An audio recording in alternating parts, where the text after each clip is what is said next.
बिस्मिल्लाहिर्रहमानिर्रहीम। अस्सलाम वालेकुम। देखिए, दुनिया में आपने कभी कोई नज़ारा देखना हो तो वो आज का नज़ारा देख लें।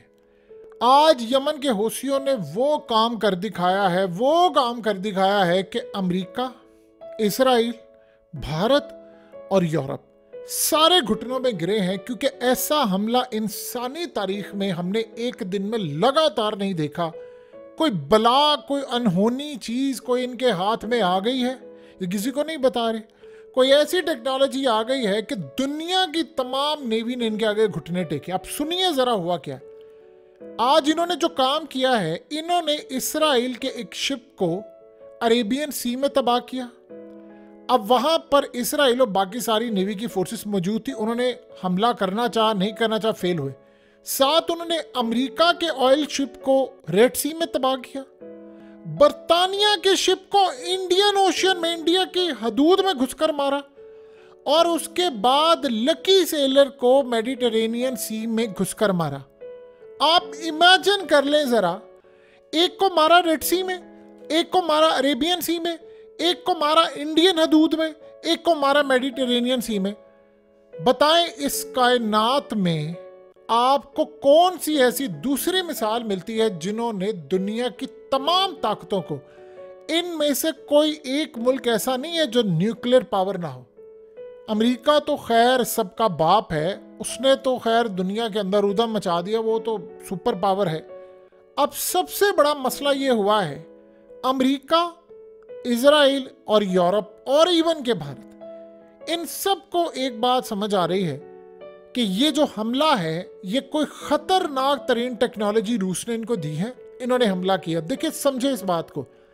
इंडियन ओशन में जो जाकर इन्होंने घुसकर मारा, वहां बर्तानिया की नेवी मौजूद थी, वहां इंडिया की नेवी भी मौजूद थी और बड़ी ताकतें, वो इस हमले को नहीं रोक पाई।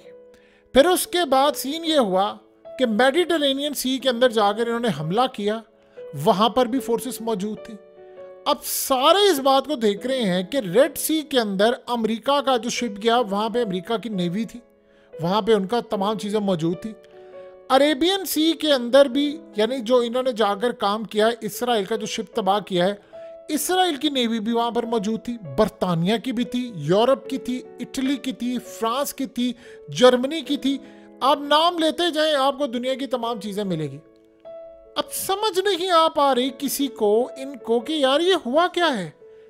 यानी आप अंदाजा कर लें कि किसी के दिमाग में ये चीज फिट बैठ नहीं रही, किसी का दिमाग काम नहीं करा कि यार ये किया क्या है इन्होंने। सिनेरियो ये बना है कि ये जो सारे के सारे लोग हैं, इन सब के पैरों तले जमीन निकली है। यमन, आप सोचे, समंदरों का किंग बन गया है। एक ही दिन में चारों साइड पर उन्होंने हमला किया। अब वो कर क्या रहे हैं? अब वो ये कह रहे हैं कि हम किसी भी वक्त पूरे वर्ल्ड की तेल की सप्लाई रोक सकते हैं। और उसके लिए वो क्या, वो चाहते हैं हम इंडिया की भी रोक देंगे, यूरोप की भी रोक देंगे, इजराइल की भी रोक देंगे। एक बूंद तेल अब यहां से नहीं हमने इसराइल को जाने देना। अब देखिए हुआ क्या था कि ये जा रहे थे अफ्रीका की साइड से। अब आप अफ्रीका की साइड से छुप छुप कर जा रहे हैं। इंडिया ने उनको दे दिए हैं ड्रोन्स, इंडिया ने उनको दे दिए हैं हथियार, और ये तमाम की तमाम चीजें दे दी हैं। अब आप समझ रहे हैं कि जी हम मारेंगे फलाना। अगले पागल नहीं बैठे हुए, आप मारेंगे और अगले चुप करके बैठे रहेंगे, अगले आपको कच्चा चबा जाएंगे। अब वो अफ्रीका के अंदर जो माल जाता था, अब वो वहां पर भी आ गए हैं। वो कह रहे हैं जी करो, आप यहाँ से करें, हम आपको बताते हैं हमला करते कहते हैं, आप यहाँ से माल ले जाएं। अब इसके बाद सबसे बड़ा मसला ये है कि दुनिया की तमाम जो शिपिंग है वो इस वक्त यमन के हौसियों के हाथ में आ गई। प्रॉब्लम क्या है जो किसी को अभी तक समझ नहीं आ पा रही, किनके दिमागों में चीज फिट नहीं बैठ रही कि ये हमारे साथ हुआ क्या है। वो आते हैं, हमला करते हैं, चले जाते हैं, और वो पीछे कॉल देते हैं और कहते हैं कहाँ पर है, कहाँ पर है? इनको नजर ही नहीं आ रहा। या तो उनके हाथ कोई ऐसी चीज लग गई है कि वो समझ रहे, उनके हाथ को पोर्टल का सिस्टम लग गया कि वो एक जगह से आते हैं, गायब हो जाते हैं, निकल जाते हैं। यानी वो भूत हैं। क्या है कि आप सोचें कि दुनिया की सारी नेवी फेल हो गई उनके आगे। कौन सी टेक्नोलॉजी उनके हाथ में, क्या बला उनके हाथ में लग गई है कि वो किसी को भी नहीं छोड़े। देखिए, आप इसको बला ही कहिए, और बला से भी बढ़कर अगर कुछ हो सकता है तो आप इसको वो भी कह सकते हैं। सिनेरियो यहां पर कुछ और है। किसी को इस बात की समझ नहीं आ रही कि कौन सा मिसाइल वो मारे। अब उन्होंने कहा, अमेरिका से जब उन्होंने पूछा तो उन्होंने कहा जी आप ये बताएं कि क्या सूरत हाल है। जब उन्होंने उनसे पूछा कि भाई इंडिया से इंफॉर्मेशन ली तो वो कहते हैं हम तो जंग में पड़ेंगे नहीं, लेकिन हमारे पास इस बात की भी समझ नहीं आ रही कि इस सारे सिनेरियो में वो डिटेक्ट ही नहीं होते हमारे रेडार पर।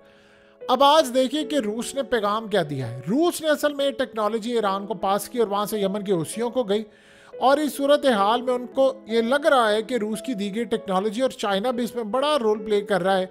सबसे पहले प्रॉब्लम ये है कि अब जो शिपिंग रूट्स हैं वो सारे के सारे रेड सी में सराउंडिंग में वो आज यमन के हूथियों के हाथ में आ गए। वो चाहे तो पूरी दुनिया के अंदर कहत बर्पा कर दें, इजराइल के लिए, अमेरिका के लिए, यूरोप के लिए भी।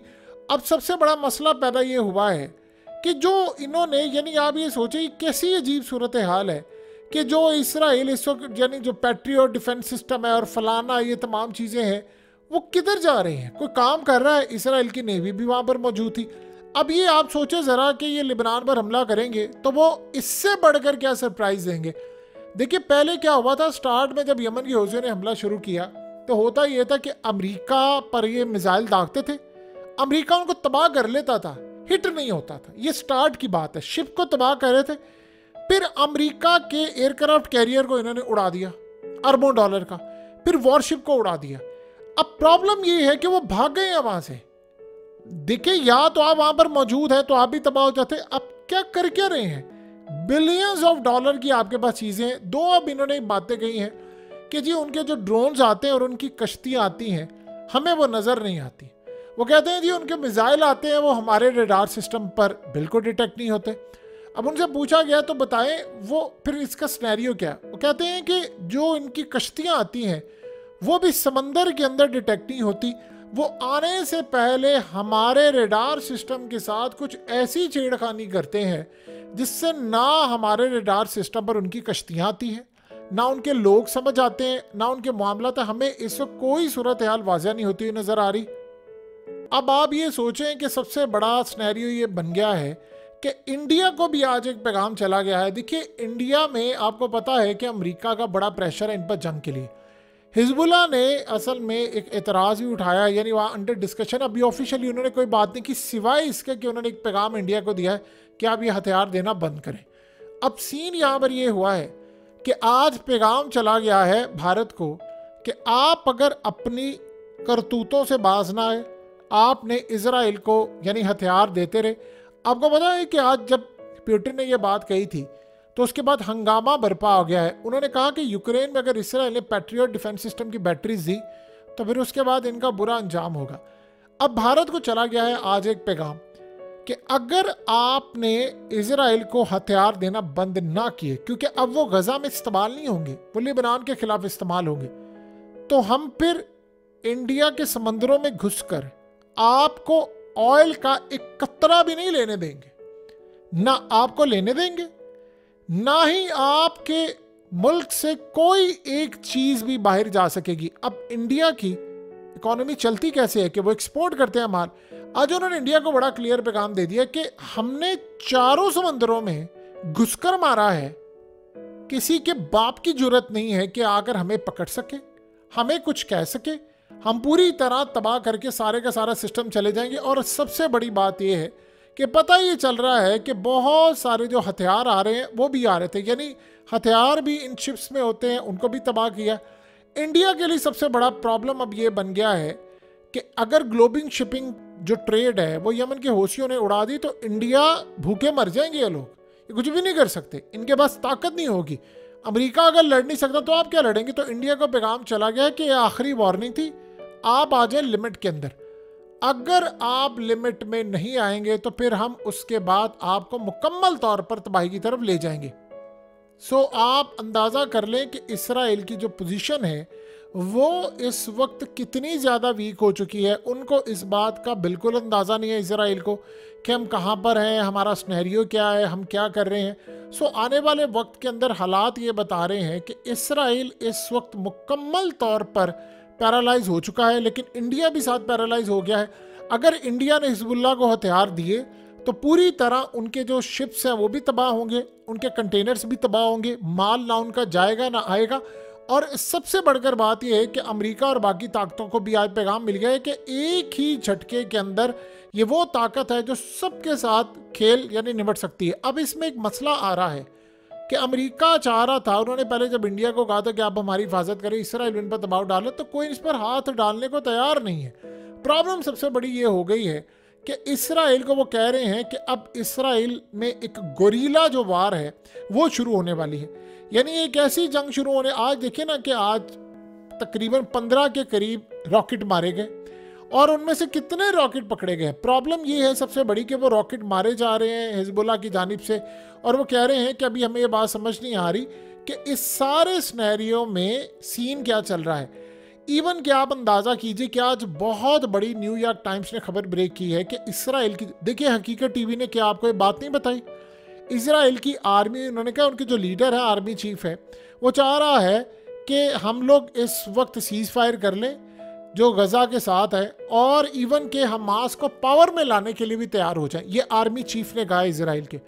अब आप बताइए क्या हकीकत टीवी आपको थ्रू आउट नहीं बता रहा? इसराइल का आर्मी चीफ वो चीज़ देख रहा है जो नेतन्याहू ठंडे ऑफिस में एसीओं के अंदर बैठकर नहीं देख पा रहा। ये बात समझने वाली है, वो रियलिटी देख रहा है ग्राउंड के ऊपर। आप बताइए इसराइल ने आज तक जो जंगें जीती हैं या इलाके लिए हैं वो किसने लिए? फौज ने लेकर दिए ना। तो फौज तब तैयार थी, अब क्यों तैयार नहीं? आप एक बात बताइए, दुनिया में एक छोटा सा मुल्क है, छोटा सा ग्रुप है, वो चारों समंदरों में जाकर 4 ताकतों को, न्यूक्लियर ताकतों को उड़ाकर आता है, और सुपर पावर भी इसमें शामिल है, और ऐसी ऐसी जगह पर उड़ाकर आता है जहां दुनिया का कोई मुल्क पर नहीं मार सकता। क्या कोई ऐसा मुल्क जाकर इनके साथ लड़ सकता है? तो जब आर्मी चीफ ये कह रहा है कि यार देखो उनकी पावर कितनी है, उनकी टेक्नोलॉजी आसमान पर चली, इनके साथ हुआ ये है। देखिए अब तो ओपनली ये बात खुल जाएगी और सारी दुनिया को पता चल जाएगी, इनके पास जो टेक्नोलॉजी आई है वो इजराइल और इस सारे सिनेरियो में बाकी ममालिक से बढ़कर है। तो सबसे अहम बात है, उनसे बढ़कर टेक्नोलॉजी है। अमेरिका को इस बात का अंदाज़ा नहीं था कि हम यहाँ पर लड़ाई कर रहे हैं, हम मुल्कों को मुल्क तबाह करें। चाइना वहाँ टेक्नोलॉजी बढ़ा रहा था। देखिए चाइना से गई है टेक्नोलॉजी, रूस से भी गई है। ये जो एडवांस टेक्नोलॉजी है ये रूस के पास नहीं है, यानी उसे हम ये कह सकते हैं कि पूरे पैमाने पर रूस के पास नहीं है। रूस ने काफ़ी किरदार अदा किया है, लेकिन इस सारी सूरत हाल में आप ये देखें कि चाइना टेक्नोलॉजी जो कुछ देनी होती है वो बड़े चुपके से पहुंचा देता है। इसीलिए तो आपने देखा नहीं था कि चाइना की जो कंपनी से उन पर पाबंदियां लगी थी। चाइना इस तरीके से करता है कि वो दुनिया में कहीं डिटेक्ट भी नहीं होती। सो लिहाजा इतनी ज़्यादा एडवांस टेक्नोलॉजी आ जाना कि अमेरिका घुटने टेक रहा है, भारत टेक रहा है, सारे टेक रहे हैं। आप 4 मुल्क के शिप को तबाह करें। अब आर्मी चीफ उनका क्या कह रहे हैं? वो कहता है कि लेबनान के साथ भी आप मामला तय कर ले। अब ये न्यूयॉर्क टाइम्स में आ रही है ये बात कि वो कह रहे हैं कि भाई हम लड़ने के लिए तैयार नहीं है। हमारे लिए सबसे बड़ा मसला यहाँ पर ये पैदा हुआ है कि अगर हम इस लड़ाई में कूदते हैं तो हो सकता है कि इसराइल में बहुत बड़ी हिजरत हो जाए। हमें 75 साल लगे हैं लाखों लोगों को यहाँ पर लाने के लिए। हो सकता है हमें 75 घंटे लगे इन लाखों लोगों को परमानेंटली इसराइल से दूसरे मुल्क में शिफ्ट करने के लिए। ये कभी भी नहीं हुआ। ये उन्होंने कहा कि जिंदगी में हमने कभी ऐसा सिनेरियो ना कभी देखा है ना हुआ है। सो इस सारी सूरत हाल में आने वाले वक्त में जो भी मनाजिर, जो सिनेरियोज हैं, वो सारे के सारे इस वक्त आपको क्लियर होते हुए नजर आ गए। सो अगले कुछ अरसे में हालात ये बता रहे हैं कि इसराइल की पोजीशन इतनी ज़्यादा वीक हो चुकी है, इतनी ज़्यादा वीक हो चुकी है कि हमने आज से पहले कभी इनका ये वाला सीन और ये नज़ारा नहीं देखा। अब देखिए अमेरिका ने बार बार, ये न्यूयॉर्क टाइम्स में जो खबर आई है, जाहिर सी बात है ये खबर नेतन्याहू तो नहीं चाहता था कि बात सारी दुनिया के सामने है कि हमारी फौज नहीं लड़ना चाहती। देखिए आनी थी खबर बात, ये हकीकत टीवी आपको काफ़ी अरसे से बता रहा है, तो क्या ये नहीं खबर आनी थी बाहर? अब सोर्सेज से तमाम चीज़ें दुनिया में आ रही। इसराइल का मीडिया खुद ये कह रहा था। असल प्रॉब्लम यहीं पर आती है। देखिए जब आप आर्मी चीफ को बिठाकर कहते हैं कि अपनी ज़ुबान को लगाम दे, और आप उसको कहते हैं कि हमें यहाँ पर बैठकर लेक्चर ना देना। 6 अक्टूबर और 7 अक्टूबर की रात को तुम सो रहे थे ठंडे एसीओं में और ठंडे कमरों में बैठकर, यानी आप सोच रहे अक्टूबर में क्या सीन होता है, लेकिन चूंकि अब इन्वायरमेंट बदल चुका है तो वो कह रहे हैं कि तुम यहाँ पर ये बैठकर कर रहे थे और इस सारी सूरत हाल में मैं लेक्चर ना दो बैठकर, तुम्हारा काम है जाकर जंग जीतना, जंग जीत कर दिखाओ। वो कहता है कि आप जिस जंग को जितवाने की बात कर रहे हैं, अगर हम उस जंग को सस्टेन ही कर लें बड़ी बात है। अब ये सारे सिनेरियो वो रख रहा है सामने कि भाई फौज लड़ने को तैयार है, वो कहते हैं झूठ बोल रहे हो तुम, फौज लड़ने को तैयार है, हमने उनकी तरबियत ऐसी की हुई है। आप ये सोचें कि फौज कैसे लड़ेगी, उस फौज को जिसको पता है यार मैं मर गए तो हमने दोबारा जिंदा होकर उठना नहीं है। ये कोई यानी आप सोच रहे हैं ईरान की या यमन के हौसियों की या कोई और फौज तो नहीं है जिनका एक अकीदा है कि भाई हम लोग मरेंगे तो हम अगले जहान में जाएंगे, सुरखरू हो जाएंगे। जब आपके दिमाग में ये कोई चीज़ होती है तो आप लड़ते हैं। फिर ये एक सिनेरियो है। अफगानिस्तान में क्या हुआ था, अमेरिकियों ने जब रिपोर्ट दी थी तो उसमें मेन चीज़ तो यही डाली थी ना, उन्होंने कहा जी हमारे फौजी जाकर जाने बचाने के लिए लड़ते हैं, वो जाने गंवाने के लिए लड़ते हैं। और बड़े लोग तंग आए होते हैं, वो कह रहे हैं कि ठीक है जी हम लड़ाई करेंगे, हमने अल्लाह से इसका अजर लेना है। तो ये सारा सिनेरियो इस वक्त अमेरिका और बाकी ताकतों को समझ आ गया है। लेकिन एक बात है कि अभी तक पेंटागन के चीफ की चीखें इस बात से निकल रही हैं कि यार ये कर क्या रहे हैं, आप लोग हमें बताते क्यों नहीं हैं। इतनी हाई एडवांस टेक्नोलॉजी, इतनी तमाम चीज़ें, ऐसी सूरत हाल, कब तक हम ये सिनेरियो लेकर चलेंगे। सो फाइनली अब हम उन मामलात को देखने जा रहे हैं जो आज से पहले हमने कभी भी नहीं देखे और सूरत हाल भी बिल्कुल वाज़िया हो गई है। एक जिसे कहते हैं कि लकीर खींच दी गई है कि या अब इंडिया रहेगा, इजराइल रहेगा, अमेरिका रहेगा, बरतानिया रहेगा या बाकी रहेंगे। और असल में लग रहा है इनमें से किसी ने रहना नहीं है। इंडिया को अब अपनी पॉलिसी चेंज करनी पड़ेगी, या आप इजराइल को हथियार देंगे या फिर आप जंग फेस करेंगे, कुछ एक तो होगा।